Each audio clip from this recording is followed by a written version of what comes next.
kung aalis ako dito, hindi ko na magagawa yung tama. Ang problema kasi, the previous year, 2023, doon nila inattach yung, yung listahan ba nila ng paano nila pinaghati-hatian yung school building program.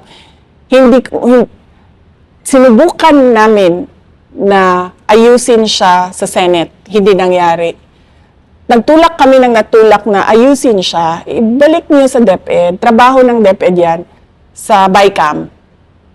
Hindi nangyari. Nung umalis ka sa Department of Education, hindi mo ba naisip na pag iniwanan ko to, magagawa na nila yung mga gusto nilang gawin?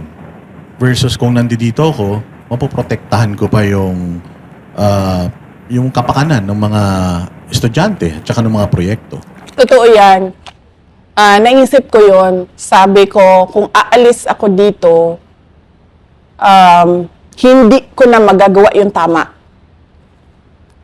Ang problema kasi, the previous year, 2023, doon nila inattach yung, yung listahan ba nila ng paano nila pinaghati-hatian yung school building program. Sinubukan namin na ayusin siya sa Senate, hindi nangyari. Nagtulak kami ng natulak na ayusin siya, ibalik niyo sa DepEd, trabaho ng DepEd yan sa BICAM. Hindi nangyari. Kasi nga sabi ko, pagdating sa BICAM, wala naman tao dun eh. Si Martin Romualdez at si Zaldico lang yun. So, ito na alam kong mali. Noong 2023, hindi pwede yan. Nagsabi na ako sa USEC ko. Sabi ko, hindi pwede yan. Sabi niya, kung ma-hostage yung budget, sabi niya, lahat ng projects, madidelay. So sabi ko, okay, sige. Pagdating ng July 2024, hindi na ako pumayag. Ayoko na pumirma ng mali. Kasi ganun na naman, tinanong ko sabi ko, ganun ba yung gagawin last year, gagawin din ngayon? Sabi, oo daw. Hindi na, wag na.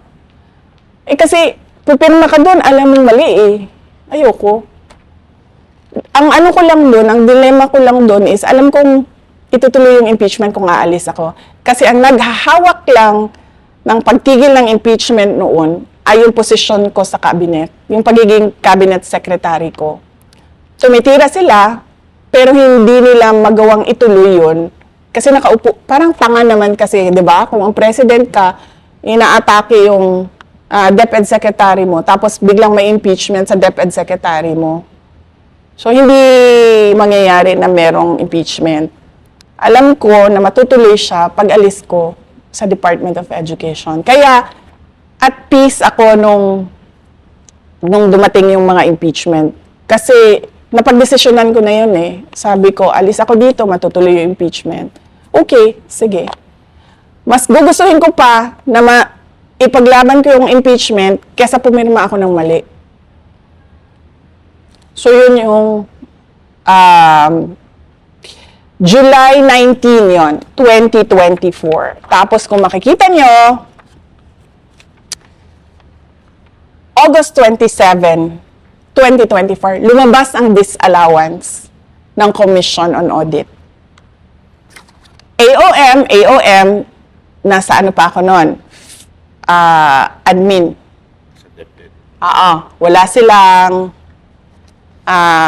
Wala pa silang ebidensya, so gamitan natin to ng AOM.